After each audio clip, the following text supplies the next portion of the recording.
Bonjour Jim et bonjour aux auditeurs de Radio Judaïka. Stéphane, merci d'être avec nous ce vendredi. Un réveil difficile pour tous nos auditeurs, pour nous aussi ici à la radio, pour toute la France, également en Israël. Stéphane, avant de revenir sur les informations précises avec Fanny Linon qui sera avec nous tout au long de cette matinée. Stéphane, tout d'abord, comment s'est passé le réveil en Israël? Comment les médias ont couvert cette information? D'abord, nous n'avons pas dormi. Nous sommes à trois à suivre les informations, à faire des recoupements, à établir nos analyses. C'est très important pour nous de savoir ce qui s'est passé, de connaître les mobiles de cette opération. Il y en a d'ailleurs trois possibles. La première possibilité, c'est que ce personnage qui a foncé sur la foule a été envoyé par une organisation islamiste ou islamique, genre État islamique. La deuxième possibilité, c'est qu'il participait de l'effort d'une cellule locale, d'une petite équipe qui a décidé de faire dans le terrorisme et qui est liée à une mosquée ou à un imam extrémiste de la région, par exemple du sud de la France. Et puis la troisième possibilité, c'est un loup solitaire, qui est très important et dangereux avec la situation qui prévaut parmi les extrémistes islamistes, c'est qu'ils savent, en entendant les nouvelles, ils savent par la lecture du Coran, ils savent par les prêches des imams absolument ce qu'ils ont à faire.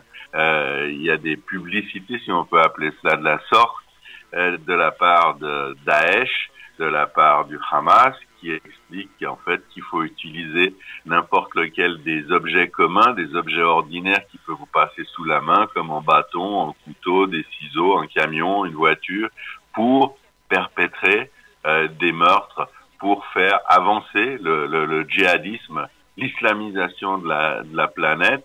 Donc des individus peuvent agir sachant très très bien ce qu'ils ont à faire, agir de façon individuelle. Et c'est peut-être ce qu'il y a de plus grave, de plus menaçant dans toute cette histoire, c'est que demain des centaines, peut-être des milliers d'individus qui sont empreints de la même idéologie, des mêmes objectifs, vont agir de la même manière, c'est plus avec un camion, mais avec un autre moyen, avec une autre arme. Alors Stéphane, on va analyser évidemment toutes ces informations avec vous. Je sais tout d'abord qu'il y a quelque chose qui vous tient à cœur, et dans ce genre d'affaires c'est important, c'est le vocabulaire qui est utilisé par la presse, par les officiels, par le gouvernement. Il faut faire attention à comment on nomme les choses, Stéphane.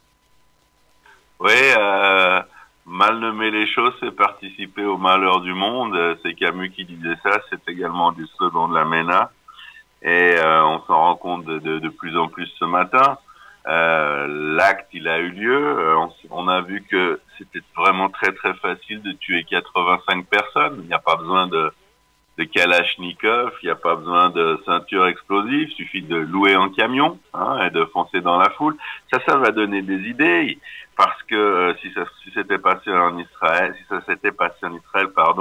on aurait parlé d'un camion bélier, et le terme voiture bélier ou véhicule bélier qui est souvent utilisé pour fonction de vulgariser l'élément. C'est la voiture bélier qui a tué, c'est pas le terroriste palestinien qui a tué.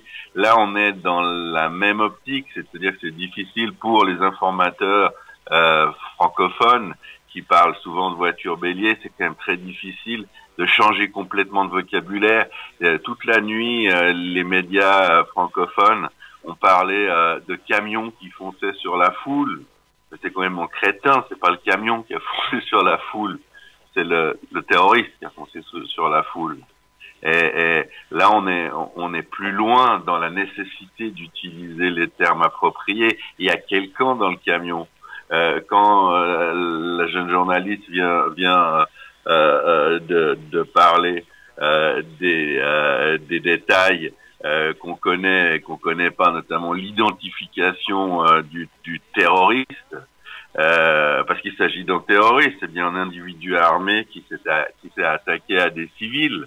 La question n'entre même pas en doute. L'arme ici, c'est un camion. Eh bien, le terroriste n'a pas été identifié. on a révélé qu'il était en franco-tunisien. On ne sait pas ce que ça veut dire exactement en franco-tunisien. Il est né en France, c'est un Français d'origine maghrébine, c'est un musulman, musulman. Ce qui ne signifie pas que tous les musulmans soient des terroristes, mais si on regarde un petit peu ce qui s'est passé dans les 10 dernières années, on a un autre fait à établir, c'est que tous les terroristes sont musulmans. Et ça c'est terrible. C'est terrible parce que ça nous dit que contrairement à la propagande française des médias et des journaux franciliens mais aussi belges, là il n'y a pas de terroristes, il n'y a pas de territoire occupé, Jim. Il n'y a pas de situation sans espoir pour la population musulmane qui serait soumise à une occupation sans horizon, à des gens qui ont perdu l'idée d'avoir peut-être un pays ou en développement harmonieux, d'être indépendant. C'est ce que l'AFP ressasse à longueur de journée. Alors cet élément n'existe pas. Il est commode, cet élément, pour passer à côté de la définition importante. Parce qu'il y a un autre mot, Jim, qui nous manque, qui me manque terriblement ce matin. Un mot très simple, un mot d'interrogation. Pourquoi? Pourquoi quelqu'un qui est né en Europe, en France, qui a vécu avec les gens qu'il vient d'assassiner, pourquoi a-t-il développé autant de haine au point d'assassiner 85 personnes?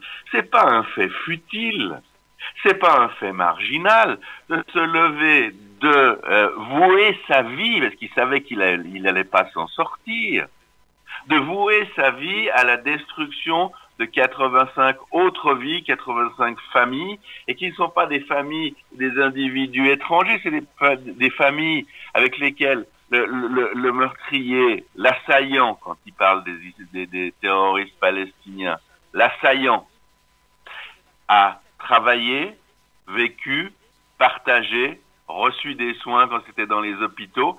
Il a vécu dans cette communauté. Et puis à un moment donné, pour une raison extérieure qui s'appelle l'islam dans l'une de ses déclinaisons, mais ça reste l'islam, eh bien, il décide de vouer sa vie à une seule chose, à la destruction d'autres vies. Et tant qu'on n'a pas répondu à cette question, et tant qu'on ne sait pas poser des questions sur la raison profonde du terrorisme islamique, qu'est-ce que l'islam gagne? Qu'est-ce que ces gens gagnent?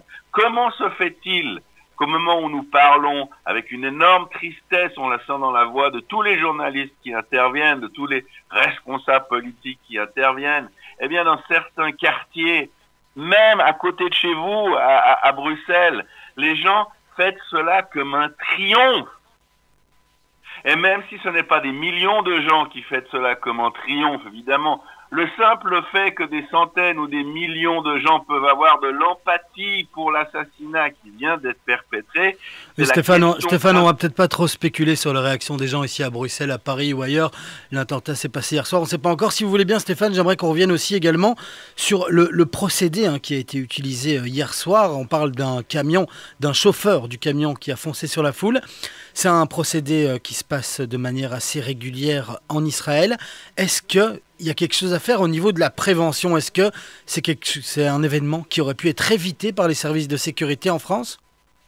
Ouais, je veux juste rectifier une chose. On a suivi les informations toute la nuit.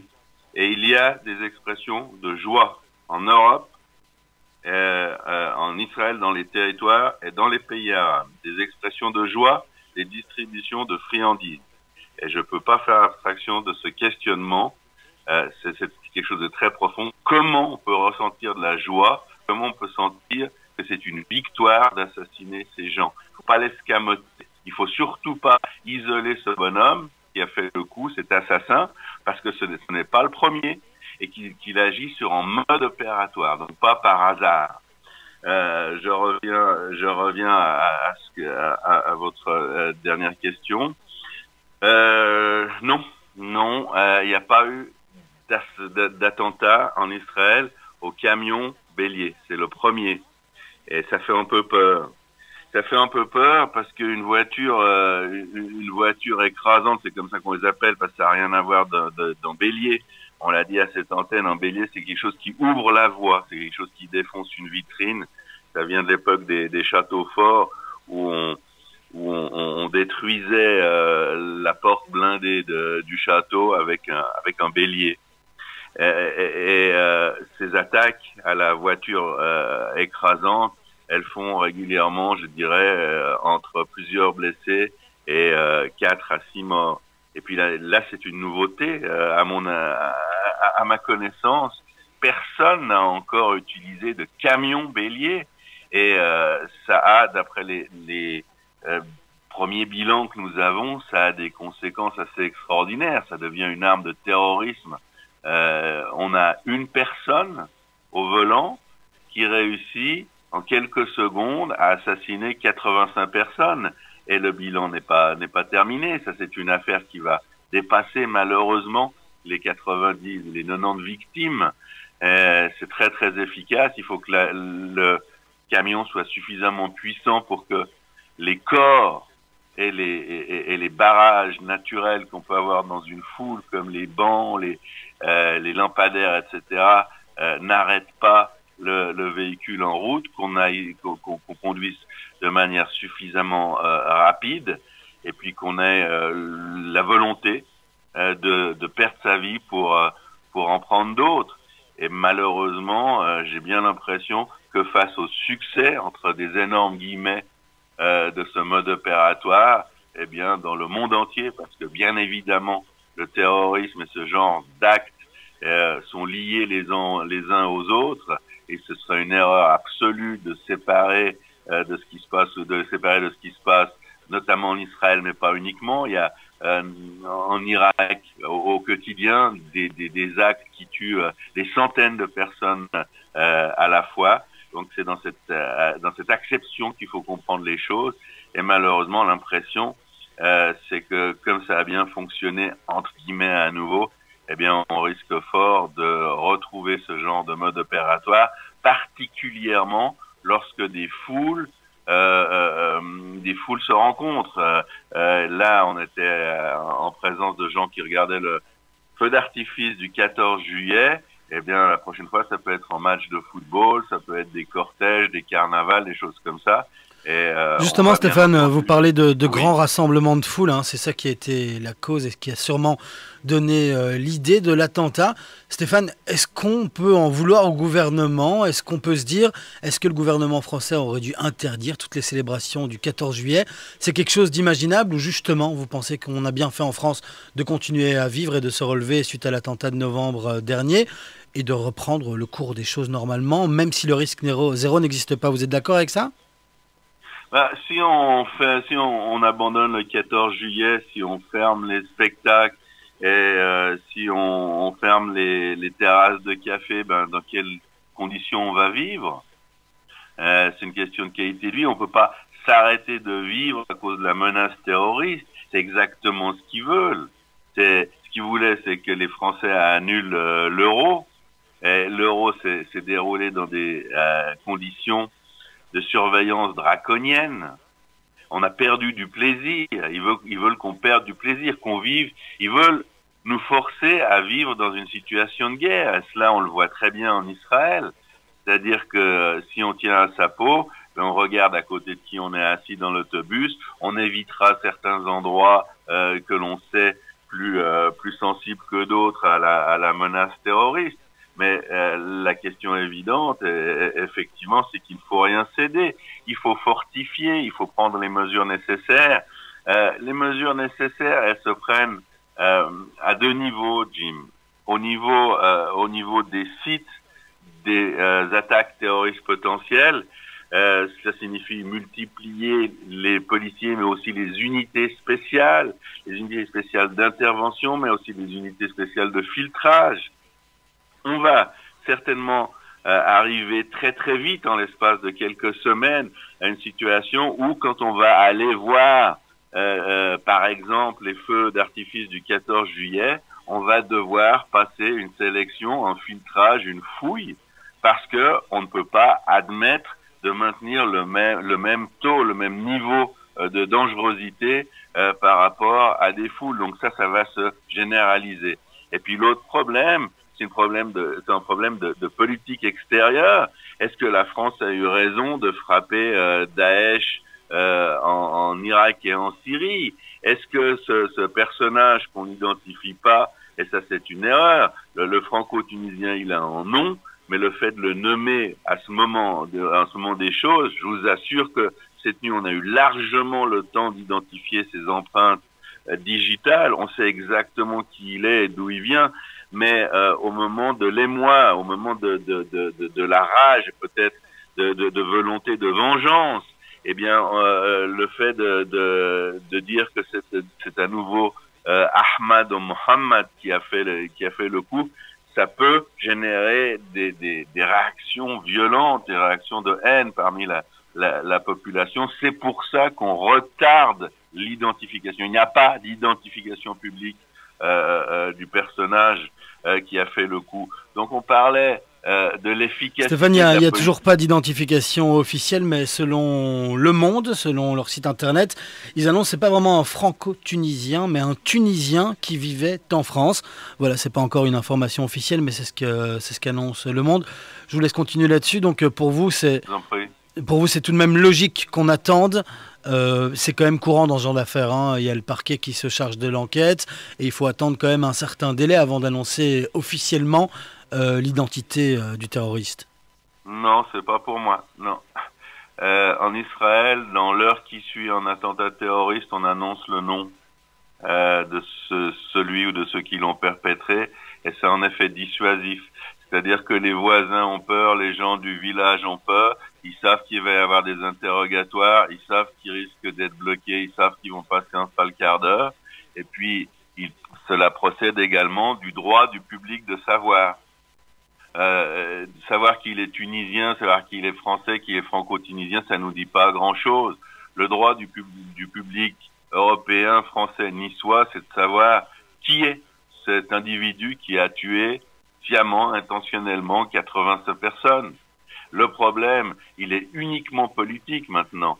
Ils savent absolument comment il s'appelle, ils ont identifié le terroriste, et il s'appelle probablement Ahmad ou Mohammed. C'est simplement pas le moment psychologique de le dévoiler. Ils vont le faire demain ou après-demain, quand l'urgence de la situation, là on est encore sous le choc, quand le choc se sera un petit peu dissipé, eh bien on va distiller ce genre d'informations qui peut fâcher. Je reviens à la question peut-être la plus importante.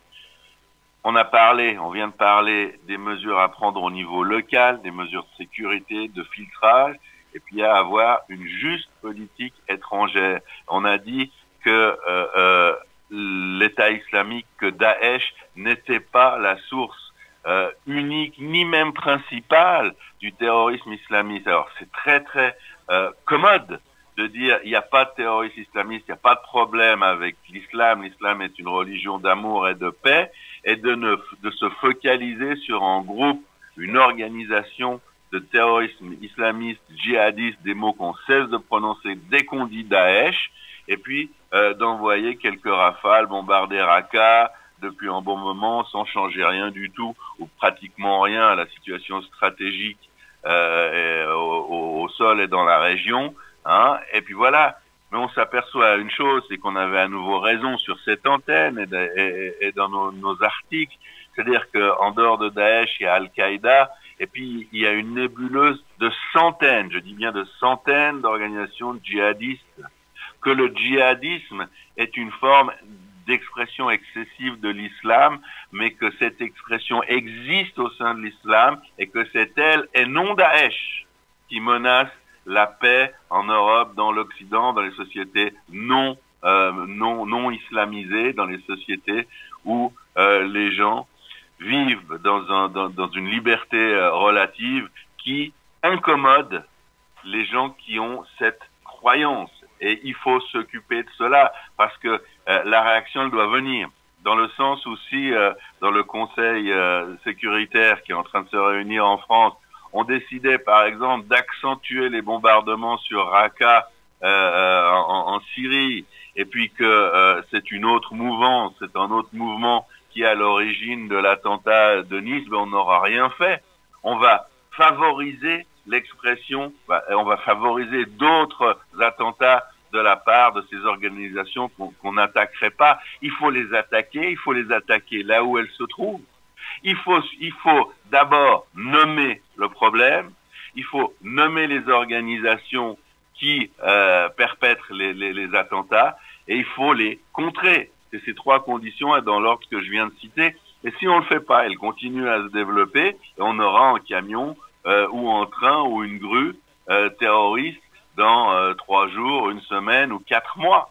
Et l'identification correcte, on peut plus se mettre en sparadrap, une compresse à un petit doigt et contenter l'opinion en lançant quelques bombes sur l'État islamique.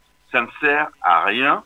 Ça aiguise le sentiment de vengeance des autres djihadistes qui se disent les forces occidentales, les Français bombardent, tuent des musulmans, à nous de les venger. Il faut avoir un regard global, sensé sur le genre de menaces, les gens qui menacent, les organisations qui menacent, où elles se trouvent, qui est-ce qui les dirige, et il faut les combattre. C'est ça la guerre au terrorisme, et la guerre au terrorisme passe par la guerre aux mouvances extrémistes